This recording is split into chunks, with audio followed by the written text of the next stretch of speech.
शहरातले सगळे कत्तलखाने पाडायचं काम या महेश लांडगेंनी केलं, लक्षात ठेवा। या महेश लांडगेंनी या सगळे कत्तलखाने पाडायचं काम केलंय। कुठल्याही हिंदुत्व कार्यकर्त्यांनी घाबरायची गरज नाही। मी विशेषतः गोरक्षकांना सांगतो, लक्षात घ्या, आपण धर्माचं रक्षण करतोय, आपण आपल्या गोमातेचं रक्षण करतोय।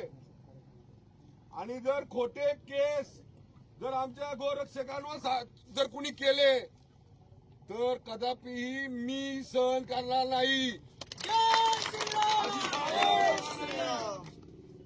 गोरक्षण करणं हे म्हणजे काय, घरात चिचुका खेळणं नाही।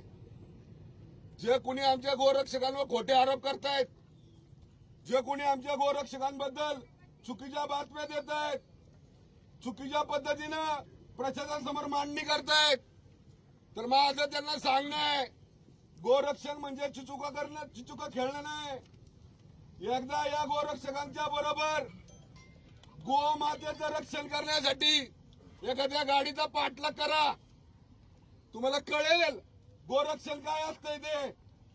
ज्या वेळेस एखादा तो जिहादी कोण कुरेशी गेला आणि तिथं म्हणलं की आम्ही गोरक्षण आमचं नुकसान करते, अरे तुला काय घेणं पडलंय, गोमाता आहे आमची, आम्ही तिथं रक्षण करणार।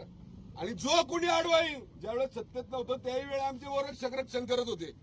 आता सत्तेत येऊन जर आम्हाला कुणी सांगत असेल गोरक्षणावर बंदी घालली पाहिजे, अरे सोडून द्या।